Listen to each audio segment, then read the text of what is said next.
আজি আমাৰ কেবিনেটত আপোনালোকে জানে যে আমাৰ Assam plantation crops development corporation তাৰ কৰ্মচাৰীসকলে বহুদিন ধৰি দৰমহা দিও পোৱা নাছিলে আৰু প্ৰতিষ্ঠাৰ প্ৰায় 5 বছৰ পিছৰ পৰাই কৰ্পোৰেশ্যনটো লোকচানত ভৰি আছিলে।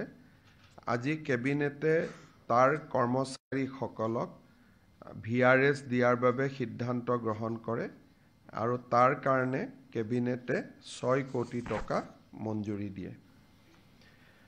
আজি কেবিনেটে 4টা বিনিয়োগৰ প্ৰস্তাৱত সন্মতি প্ৰকাশ কৰে। সৰ্বমুঠ 969 কোটি টকা আৰু ইয়াতে এমপ্লয়মেণ্ট অপৰচুনিটি সৃষ্টি হ'ব 2704টা। মই গোটেইকেইটাৰ বিষয়ে ক'ব খুজিছোঁ। প্ৰথম হ'ল প্ৰিমিয়াৰ ক্ৰায়জেনিক লিমিটেড। তেখেতসকলে জাগিৰোডত semiconductor grade gas manufacture কৰিব। অৰ্থাৎ এই যিটো ইণ্ডাষ্ট্ৰিয়েল গেছ প্ৰডাকশ্যন হ'ব, নৰ্মেল ইণ্ডাষ্ট্ৰি গ্ৰেড থাকে আৰু সেমি কণ্ডাক্টৰ গ্ৰেড থাকে। Semiconductor grade is very sophisticated. Premier Cryogenic লিমিটেডে 125 কোটি টকা ব্যয় কৰি জাগিৰোডত এই semiconductor grade gas manufacture কৰিব আৰু তাৰ কাৰণে 125 কোটি টকাৰ ইনভেষ্টমেণ্ট প্ৰপ'জেল আজি কেবিনেটে অনুমোদন জনাইছে। জোনালী কনষ্ট্ৰাকশ্যন প্ৰাইভেট লিমিটেডে এয়াৰপৰ্টৰ সমীপতে মেৰিয়ট হোটেল আৰু ৰেজৰ্ট প্ৰতিষ্ঠা কৰিব। 182 কোটি টকা ব্যয় হ'ব। 204 জন কৰ্মচাৰীয়ে কাম কৰাৰ সুবিধা পাব। দ্বিতীয়তে আৰু এটা প্ৰজেক্ট হ'ল Ambuja Neotia health care venture limited. এখেতসকলে গুৱাহাটীত এখন হস্পিটাল বনাব। 302 কোটি টকা ব্যয় কৰিব আৰু হস্পিটালৰ লগতে হোটেল এখনো তেওঁলোকে বনাব, যাতে হস্পিটালৰ পেচেণ্ট আৰু এটেণ্ডেণ্ট হোটেলত থাকিব পাৰে, basically medical tourism. Ambuja Neotia hotel venture limited, health care venture limited and hotel venture limited, দুইটাৰ হস্পিটালত 302 কোটি টকা ব্যয় কৰিব, হোটেলত 360 কোটি টকা ব্যয় কৰিব। 2300টা এমপ্লয়মেণ্ট সৃষ্টি হ'ব। তাৰমানে 2300 জন লোকে ইয়াত চাকৰি পাব বা কাম কৰিবলৈ সুবিধা পাব। এই 4টা প্ৰজেক্ট লগালে 969 কোটি টকাৰ বিনিয়োগ আৰু 2704টা এমপ্লয়মেণ্ট সৃষ্টি হ'ব। আজি কেবিনেটে ইয়াক অনুমোদন জনায়। আজি কেবিনেটে এটা বিশেষ সিদ্ধান্ত গ্ৰহণ কৰে, সেইটো হ'ল ইণ্টাৰ ৰিলিজিয়ন লেণ্ড ট্ৰান্সফাৰ। যেনেকৈ এগৰাকী হিন্দু মানুহে মুছলমান মানুহক মাটি বিক্ৰী কৰিব বা মুছলমানে হিন্দুক বিক্ৰী কৰিব বা কোনোবাই খ্ৰীষ্টিয়ানক বিক্ৰী কৰিব বা কোনোবাই বুদ্ধিষ্টক বিক্ৰী কৰিব, কোনোবাই জৈনক বিক্ৰী কৰিব। এই ইণ্টাৰ ৰিলিজিয়ন লেণ্ড চেল তাক ৰেগুলেট কৰাৰ কাৰণে আজি কেবিনেটে এখন SOPৰ অনুমোদন জনায়। এই অনুসৰি প্ৰথম যেতিয়া SDC তাত প্ৰস্তাৱটো আহিব যে মই মাটিখিনি বিক্ৰী কৰিব খোজোঁ, যদি স্বধৰ্মৰ হয় ক'বলগীয়া একো নাই। যদি ধৰ্ম বেলেগ হয়, হিন্দুৱে মুছলমানক কৰক বা মুছলমানে হিন্দুক কৰক, যদি ইণ্টাৰ ৰিলিজিয়ন হয়, তেতিয়াহ'লে প্ৰস্তাৱটো মাটিডোখৰ সত্য হয়নে নহয়, মাটিৰ মালিক হয়নে নহয়, যিখিনি সাধাৰণ পৰীক্ষা সকলো মাটিৰ লেণ্ড ট্ৰান্সফাৰ হ'লে কৰে, তাক কৰাৰ পিছত প্ৰস্তাৱটো DC অফিচলৈকে প্ৰেৰণ কৰিব। DCয়ে প্ৰস্তাৱটো লগে লগে ৰেভিনিউ ডিপাৰ্টমেণ্টত পঠাই দিব চৰকাৰত।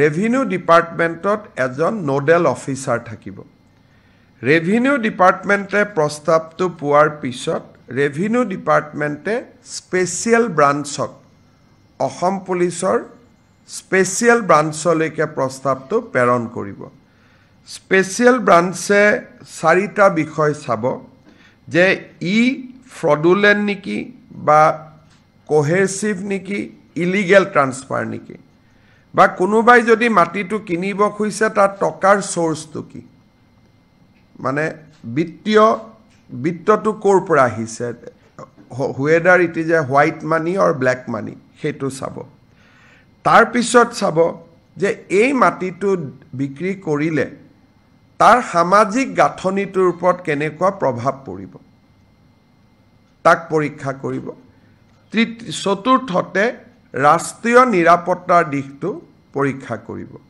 এই গোটেইকেইটা দিশ পৰীক্ষা কৰি এছবিয়ে আকৌ চৰকাৰক নিজৰ কথাখিনি লিখি জনাব চৰকাৰে কথাখিনি ডিচিক জনাব আৰু ডিচিয়ে মাটিটো বিক্ৰী কৰিব দিম বা নিদিম তাৰ ওপৰত ডিচিয়ে সিদ্ধান্ত ল'ব এই আজি 6 মাহৰ পৰা ল্যান্ড ট্ৰান্সফাৰ কেছবিলাক বহুতখিনি চৰকাৰতো পেণ্ডিং হৈ আছিলে এই এছঅপিখন যোৱাৰ পিছত আমি এই এছঅপি মতে সিদ্ধান্ত আমি ল'ব পাৰিম এই ব্যৱস্থাটো ষ্টেটৰ বাহিৰৰ এনজিঅ'ৰ ক্ষেত্ৰতো প্ৰয়োগ হ'ব যোৱা কেইটামান দিনত আমি দেখিছোঁ যে কেৰালা আদিৰ পৰা বহুত এনজিঅ' আহি অসমত মাটি কিনিছে আৰু তেওঁলোকে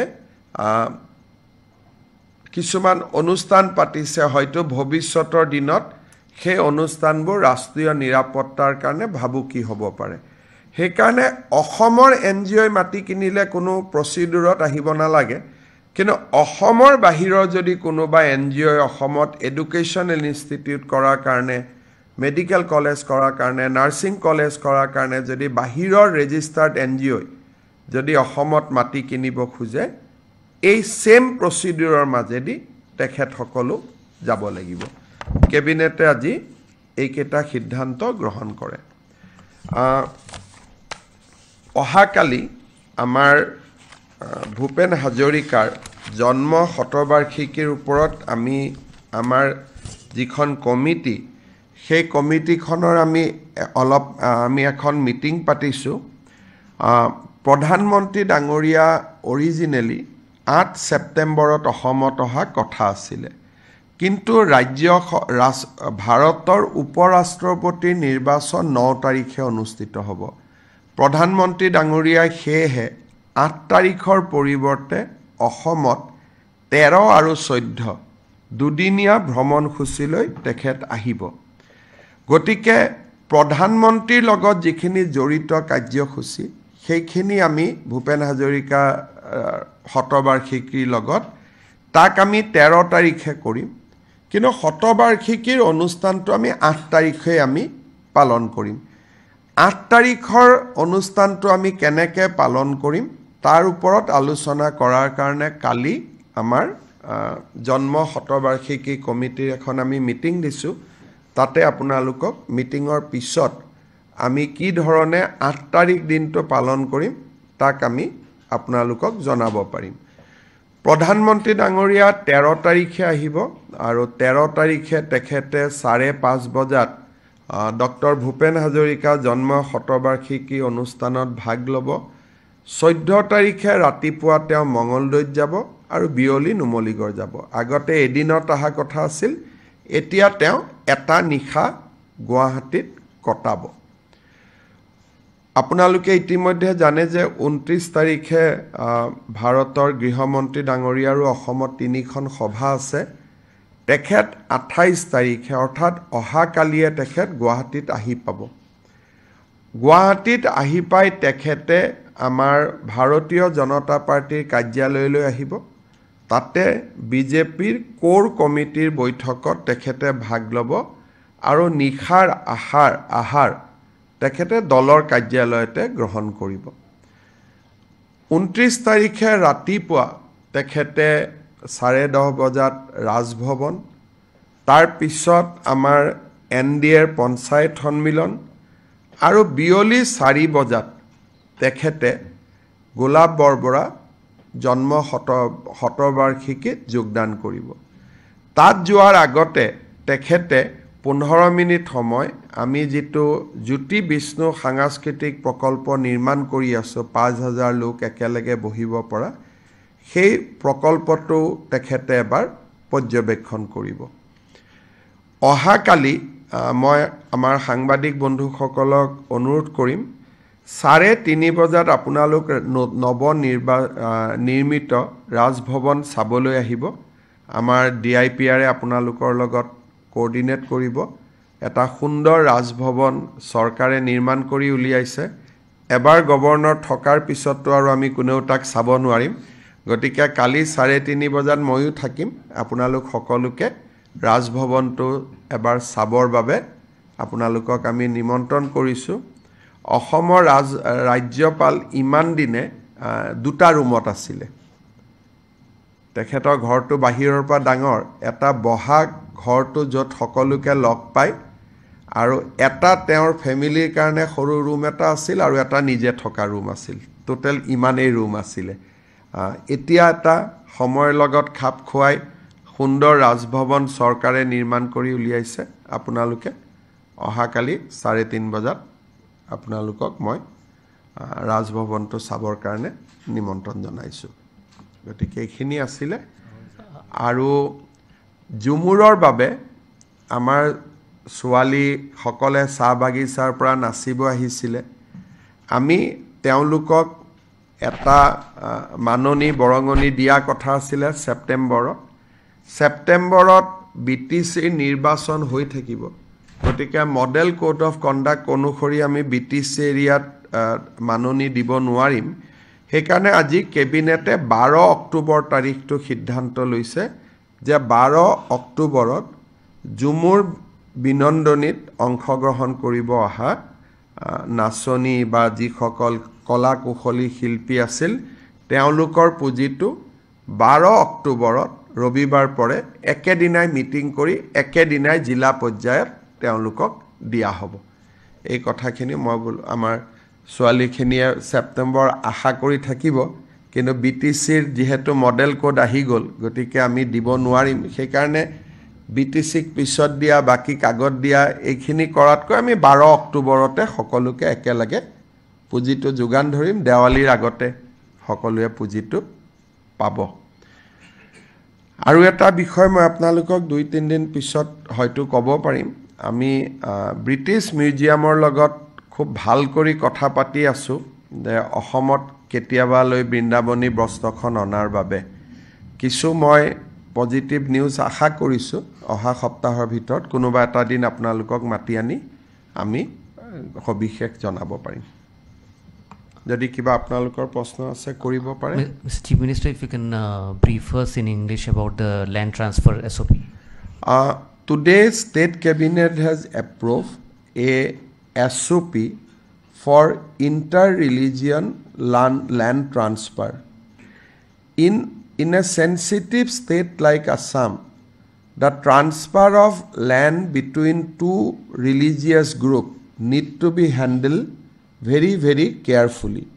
So, all such land transfer proposal will now come to the government. Government will scrutinize each and every proposal through our special branch. Basically, we look it at whether what is the source of the fund, whether it has been reflected in the tax return or not, whether that kind of sale will affect the social fabrics of that particular locality, whether if any local people has objection, whether that has been addressed properly or not, and finally, if there is any national security angle involved in certain cases. So all these will be examined, and thereafter we will inform Deputy Commissioner whether he should allow the transfer of land or not. Accordingly, DC will take the final decision.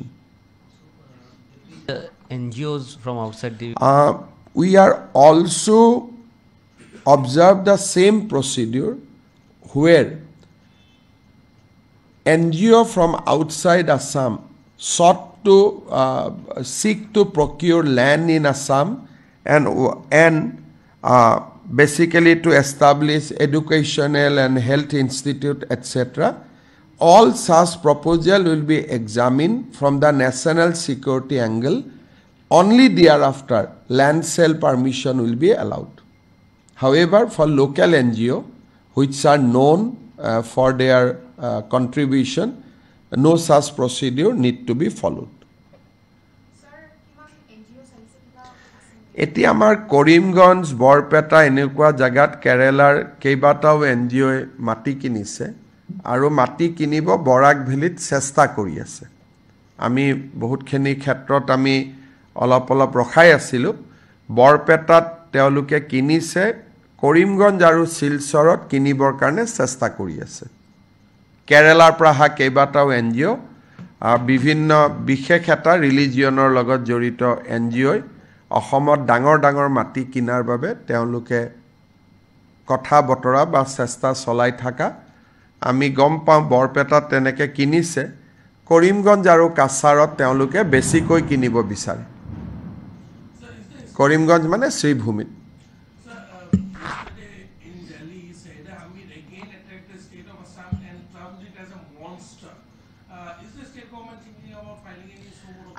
I think we should not file any FIR because I think if I file FIR, she will collect contribution from different parts of the country to file the cases and all these things. She will be only enriched. So if she comes back to Assam, we will do whatever is required to be done. So, as of now, I am not thinking of any FIR. If some people give FIR, it's a different thing. But if she wants to come back Assam again, she will be handled with due respect, but with as per law and respect of our kind. Sir, today, while addressing the issue of demographic change in the state, the All Assam Student Union has also highlighted that the state is being used as a transit route by Islamist fundamentalists. I mean, every day if you follow my tweets, I am doing that only every day. Yesterday also we pushed back 26 Bangladeshi. So, right from Assam agitation, you will never heard even one Bangladeshi has been pushed back. So, আজি 1985 চনৰ পৰা আজি 2025 চন হল কেতিয়াও কোনেও অসমত শুনা নাছিল যে বাংলাদেশিক পুশবেক কৰিব পাৰি আমিতো সপ্তাহত 70ৰ পৰা 100 গৰাকী 100 বাংলাদেশিক এতিয়া ৰেগুলাৰ পুশ কৰি আছো পুশবেক কৰি আছো যেটো অসমত আগত কেতিয়াও নাছিল গতিকে যিখিনি কথা কোৱা হৈছে যিমান পাৰি ষ্টেট গভৰ্ণমেণ্টৰ শক্তি অনুসৰি আমি ব্যৱস্থাও লৈ আছো and it is a fact that Assam and Northeast being used as a corridor so it cannot be denied these are authentic information. Mr. Chief Minister, 2 days back you had highlighted the issue of the border of Dhubri where you also said that the existing shoot at site orders would continue. Now, what about the other areas? I think we have no problem in other area because in all other area the people are maintaining peace and tranquility. But our concern is always Dhubri and South Salmara because these are two border districts. However, South Salmara has not recorded any adverse incident in last 5 years. But Dhubri is, as you know, recently many people has received call from Bangladesh and people are being provoked that poster is being pasted asking people to support Bangladesh, to support Islamic State. There are a lot of activity going on in Dhubri. So Durga Puja is a time when you might basically you are apprehensive of certain kind of activity which may lead to the law and order situation. So we are very much concerned about that, and we are not withdrawing the shoot and sight order which we have given earlier. So basically the order is continuing. And as a phone ahisil, I think our police has able to establish এই গোটেই ঘটনাটো বাংলাদেশৰ পৰা কেনেকৈ phone আহিছিল, কোন জড়িত আছিলে, more or less police is in the final leg of its investigation. We have already arrested one Ali Hussain Bepari, who is suspected to be involved with JMB, a organization called JMB. It is being police is of the view that this guy has given all the phone numbers to the Bangladesh, and he is the major conduit in getting those phone calls to people of Dhubri. So this person has been arrested, inquiry is going on, and we will be able to crack the case soon. Your name ase tar Ali Hussain Bepari. He is the person who acted as a conduit. Bangladeshot phone number bilak iye pothai disile. So he is a Indian. He was earlier arrested in JMB related cases. This is his second offense. He was arrested, he got bail, and then he again involved in all this activity.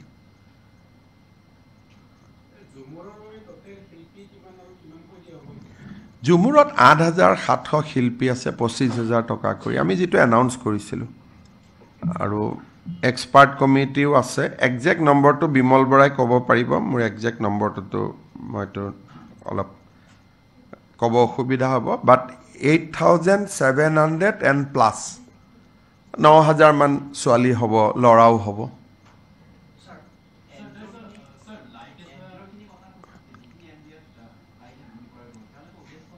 উদ্দেশ্য educational institute কৰা নামত বাকি আৰু ভিতৰত কি উদ্দেশ্য থাকে এটো পুলিচে চাব, কাৰণ এইবিলাক ইনষ্টিটিউট ইমান অসমত আহি কাম কৰাটো কোনো কাৰণ নাথাকে চৰকাৰৰ ইমান ইনষ্টিটিউট থকাৰ পিছতো. গতিকে উদ্দেশ্যটো কি আপোনালোকে তেওঁলোকক ইন্টাৰভিউ লৈ খুদিব লাগিব.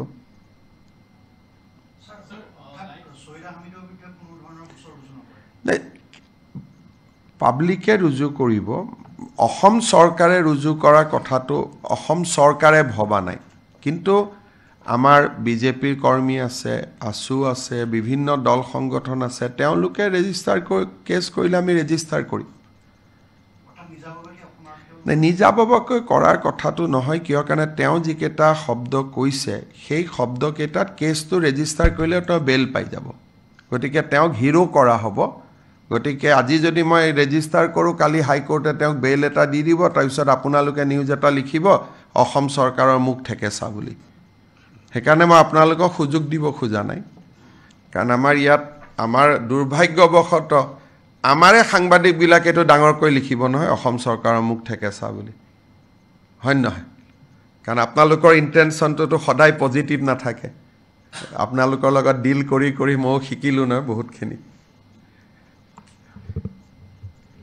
আপোনালোকে যদি সাধাৰণ আৰু খুব ভাল ভাবি কথা পাতে তেতিয়াতো সব ভালেই, কিন্তু ভিতৰত উদ্দেশ্য এটা থাকে আৰু তাক লগে লগে মই বুজি পাওঁ নহয়.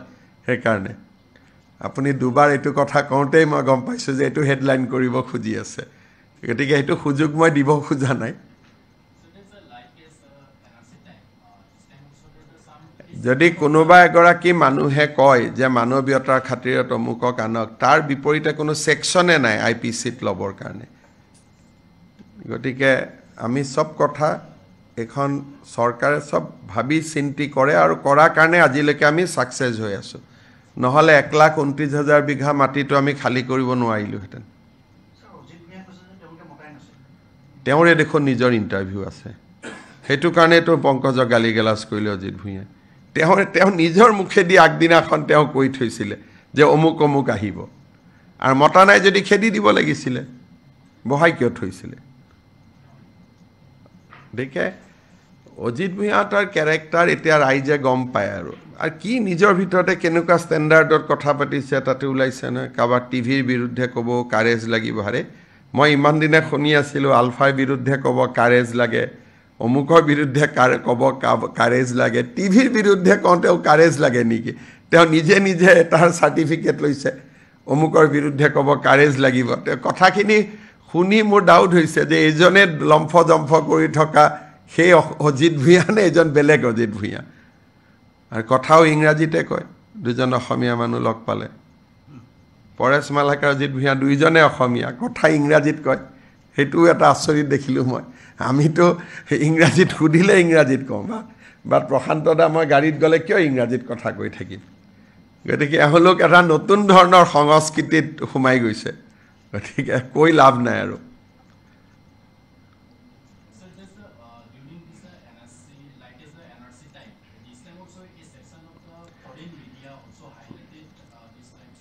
চাওক প্ৰধানমন্ত্ৰী মোদী ডাঙৰীয়াৰ নেতৃত্বত ভাৰত এতিয়া এখন বেলেগ ৰাষ্ট্ৰ আগতে BBC CNN-ত কিবা নিউজ ওলালে মানুহ পগলা হৈ যায় সেই দিন ভাৰতত এতিয়া নাই so whether it is a foreign media local media we give equal respect so now we are out of colonial era so whatever respect we will give to ANI or Republic or Times Now or DY 365 or Pratidin or News Live, we will give the same respect to BBC and CNN. Nothing more, nothing less.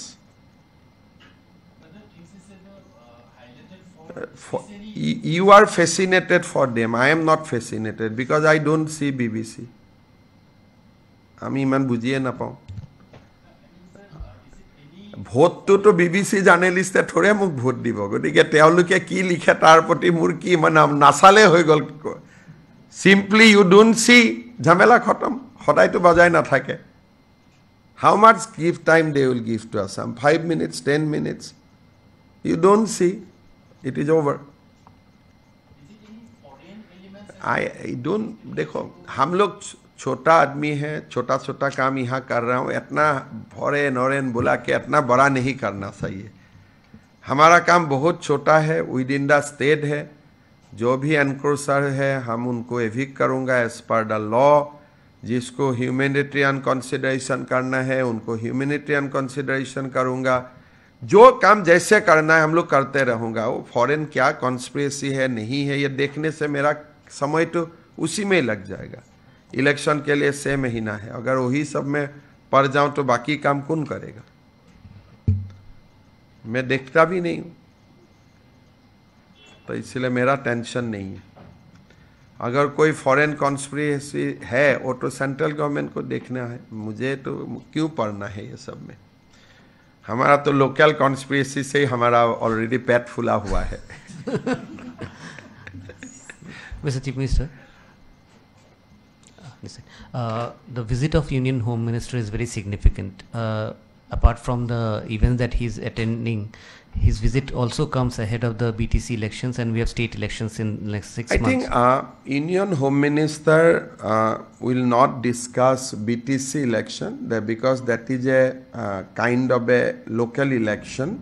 However, he will discuss about the preparation of our party for the forthcoming assembly election. Assam election is very, very important, and Union Home Minister always takes keen interest in Assam election. So on 28th, when BJP core committee will sit, I think we will get a lot of margdarshan from Union Home Minister. So for us, politically also visit is important. However, each and every program will have equal importance. কালি ৰাতিপুৱা ৰিপৰ্টখন দিব Sweety sanction যি আমি committee বনাই দিছিলোঁ তেওঁলোকে অহাকালি report দিব chief ছেক্ৰেটাৰীক তাৰ পিছত ৰিপৰ্টখন চাই আমি উইদিন 24 আৱাৰ 48 আৱাৰ্ছ যিখিনি লগে লগে কৰিব দিয়ে লগে লগে কৰি মধ্যকালীন দীৰ্ঘকালীন কিন্তু কালি তেওঁ ইনকুৱাৰী ৰিপৰ্টটো কালি তেখেতে দিব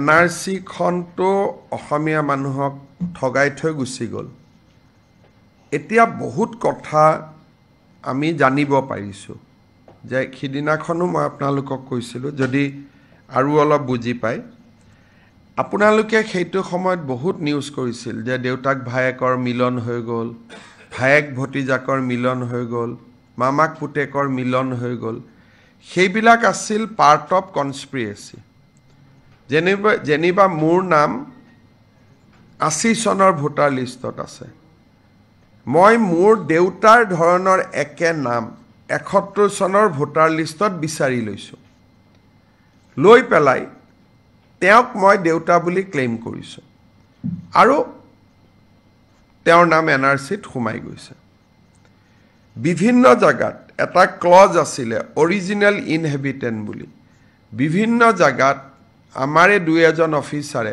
সন্দেহযুক্ত লোককো অৰিজিনেল ইনহেবিটেন্টস বুলিও সোমোৱাই দিছে এনেকে এতিয়া যদি আমি NRC খন চাব যাওঁ তাত বহুত বিলাক খেলিমেলি আমি দেখা পাইছোঁ আৰু এই খেলিমেলিখিনি উপযুক্ত সময়ত উপযুক্ত ধৰণে আদালতে বিচাৰ বিবেচনা কৰিব বুলি আমি বিশ্বাস কৰোঁ আৰু নহলে ভাৰত চৰকাৰৰ পৰা এই NRC খন প্ৰকাশ কৰি আমি NRC আপডেট আমি নেক্সট পাৰমিশন ল'ব লাগিব গতিকে কেইবাটাও লিগেল এংগলত আমি পৰীক্ষা কৰি আছো যে কেনেকে NRC খন আমি নতুনকৈ আৰু এটা সেকেন্ড লুক এটা আমি দিব পাৰো ৰিভিউ পিটিশন এবাৰ দুবাৰ ফাইল কৰিছো ৰিজেক্টটো হৈছে গতিকে বহুত বিলাক কোৰ্টত ঘটনা ঘটি আছে কিন্তু পিটিশন গৈ আছে কৰবাত ৰিজেক্ট হৈছে কৰবাত নোটিস দিছে গতিকে বিভিন্ন প্ৰকাৰে চেষ্টা হৈ আছে কিন্তু সুপ্ৰিম কোৰ্টে ইউজুৱেলি এবাৰ ফাইনেল অৰ্ডাৰ দিলে তেওঁলোকে সংশোধন কৰাটো অলপ কঠিন প্ৰক্ৰিয়া ৰিভিউ পিটিশন সুপ্ৰিম কোৰ্টত সেম জাজেহে কৰিব পাৰে বেলেগ জাজে ৰিভিউ কৰিব নোৱাৰে গতিকে ইয়াৰ প্ৰক্ৰিয়াটো দীঘল কিন্তু আমি এটা লাইনত কাম কৰি আছো ষ্ট্ৰেটেজিটো মই আগত ক'ব খোজা নাই কাৰণ আমাৰ শত্ৰুপক্ষ বেছি শক্তিশালী ইয়াতে মই যেটো কথা কওঁ তেওঁলোকে লগে লগে পিকআপ কৰি লৈ তাৰ ব্যৱস্থা আৰম্ভ কৰিয়ে দিয়ে হেতু কাৰণে আমি কিন্তু ফাইনেল আমাৰ লক্ষ্যটো হ'ল যে ভাৰত চৰকাৰৰ পৰা হওক সুপ্ৰিম কোৰ্টৰে হওক বা অসম চৰকাৰৰ ক্ষমতাৰ প্ৰয়োগ কৰি হলেও আমি এইখন NRC মানি লোৱাৰ পৰিৱৰ্তে ইয়াক ৰিভিজনলৈকে আনিব লাগিব এটা কিমান সফল হ ক'ব নোৱাৰো কাৰণ মুখ্য ন্যায়াধীশে ইতিমধ্যে নিৰ্দেশ দি থৈ গৈছে যে এখন ফাইনেল বুলি